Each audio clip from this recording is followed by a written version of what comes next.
देश ও বিদেশে সকল হোসাইনি মুসলমানদের প্রতি আমার অন্তরের অন্তঃস্থল হতে সালাম জানাচ্ছি। আসসালামু আলাইকুম ওয়া রাহমাতুল্লাহি ওয়া বারাকাতুহু। আমরা যারা মুসলমান তারা সকলেই জানে যে ইহুদি, খ্রিস্টান, বেদুইন, নাসারা, সাবেই, যে কোনো জাত হোক ইসলাম ছাড়া প্রত্যেকটি জাতি এরা সব জাহান্নামে। কারণ এরা আল্লাহ বলে না, এরা নামাজ পড়ে না, এরা রোজা রাখে না, তার জন্যই তো বলি। কিন্তু মহান আল্লাহ পাক রব্বুল আলামিন কি বলছে? মহান আল্লাহ পাক রব্বুল আলামিন বলছেন, ইন্নাল্লাযীনা আমানু ওয়াল্লাযীনা হাদু ওয়ান-নাসারা ওয়াসাবিনা মিন আমালানা বিল্লাহি ওয়াল ইয়াউমিল আখিরি ওয়া আমিলা সালিহান ফালাহুম আজরুহুম ইনদা রাব্বিহিম।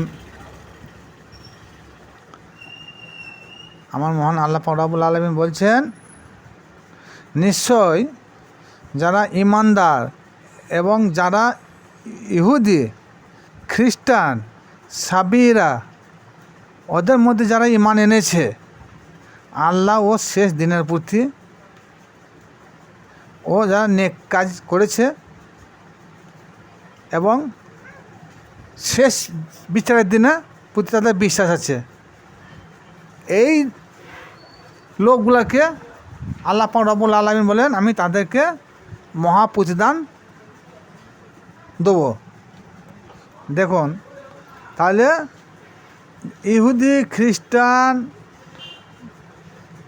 সাবিন এরা যদি ওপরওয়ালা একজন আছে যদি বিশ্বাস করে, যাকে কেউ গড বলে, কেউ ঈশ্বর বলে, কেউ ভগবান বলে, কেউ আল্লাহ বলে, যে কোনো ভাষায় বলুক না কেন, একজনকে বুঝায়, তিনার প্রতি যদি বিশ্বাস কেউ রাখে আর যদি বেশি করে কেউ নেক কাজ করে, আর মৃত্যু একদিন হবেই, মৃত্যুর পর শেষ দিন আমাদের বিচারে কাঠগোনা একদিন দাঁড়াইতে হবে, এদের প্রতি দিকে বিশ্বাস রাখে, তাতে সে হিন্দুই হোক আর ইহুদি হোক আর খ্রিস্টান হোক আর নাসাইয়া হোক আর বেদিনী হোক আর মাঝি হোক আর শিডিউল হোক, যে কোনো জাতি হোক না কেন, আল্লাহ পাক রব্বুল আলামিন এই আয়াতে বলতে চাইলো যারা আমাকে বিশ্বাস করেছে, আমার পরকালের প্রতি বিশ্বাস করেছে এবং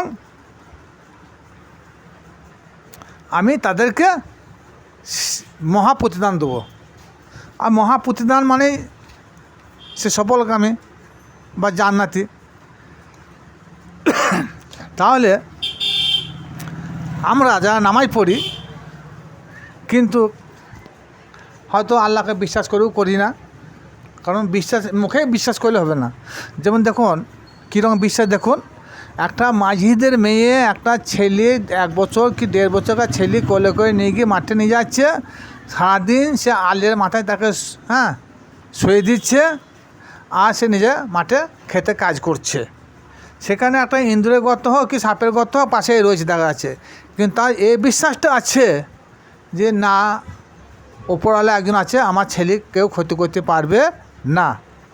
এই যে উপরওয়ালা একজন আছে, আমার ছেলেকে ক্ষতি করতে পারবে না, আমার ছেলে মারা যাবে না, কিন্তু এরকম বিশ্বাস আমরা যারা নামাজ পড়ি, কোরআন পড়ি, হজ করে এসেছি, জাকাত দিই, রোজা রাখি, এই বিশ্বাসটা আমরা কিন্তু কেউ অন্তর থেকে করতে পারি না। আমাদের বাড়ির মধ্যে যদি একটা ইঁদুরের গর্ত থাকে সেখানে আমাদের নিজের ছেলেকে শোয়াইতে পারি না, কারণ বলে এরা গর্তটা মুজিয়ে দে, বলা যায় না সাপ আছে না ব্যাঙ আছে জানি না। কিন্তু একটা মাঝির মেয়ে, একটা সাঁওতালের মেয়ে, তার ওপর আল্লাহ প্রতি শেষ দিনের প্রতি এত বিশ্বাস আছে যে সে নিজের বাচ্চাটাকে 10 মাস 10 দিন পেটে ধরেছে, কিন্তু সে একটা আলের মাথায় গিয়ে একটা সাপের গর্ত কাছে তাকে সরিয়ে দিচ্ছে। কিন্তু তার বিশ্বাস, তার ঈমান সহি ইমান সহি বিশ্বাস উপরওয়ালার প্রতি আছে। কিন্তু আমরা মুখে বলি আল্লাহ একজন আছে, আল্লাহ পরকালে আমাদের বিচার করবে, তেনার সম্মুখে আমাদের হাজির হতে হবে, আমাদের নেক কাজ করতে হবে, কিন্তু আমরা কার্যক্ষেত্রে আদৌ সেই জায়গায় পৌঁছাইতে পারি না। তবে বিশ্বাস, আমরা মুসলমান, ইসলাম ধর্ম গ্রহণ করেছি। ইসলাম ধর্ম হচ্ছে শান্তি ধর্ম, কিন্তু শান্তি আমাদের মধ্যে নাই। শান্তি আমাদের কাছ থেকে বিদায় নিয়েছে। শান্তি দেখুন, একটা সাঁওতালের বাড়িতে শান্তি আছে, তার বাড়িতে তাদের মারামারি নাই, ফেতনা ফ্যাসাদ নাই, ঝামেলা নাই, খুন খারাপি নাই, কোর্ট কাছারিও নাই। কিন্তু যত ঝামেলা ফেতনা ফ্যাসাদ মুসলমানদের বাড়িতে আছে। কোনো বেজাতির বাড়িতে, কোনো বেজাতিদের মধ্যে, মুসলমানদের মধ্যে যত ফেতনা ফ্যাসাদ আছে, ঝামেলা গণ্ডগোল জড়িত আছে, ওরকম কোনো জাতি নাই। কিন্তু আল্লাহ পাক রব্বুল আলামিন কী বলেন? ইন্না দ্বীনা ইনদাল্লাহিল ইসলাম। আল্লাহর কাছে শ্রেষ্ঠ ধর্ম হচ্ছে সবচেয়ে শান্তি ধর্ম, যেটা শান্তি আছে, যে ধর্মটার মধ্যে শান্তি আছে সেইটাই কাছে আল্লাহর কাছে সবথেকে মনোনীত ধর্ম। ইসলাম মাত্র শান্তি। তাহলে আমাদের কর্তব্য যে আমাদের পুরোপুরি হবে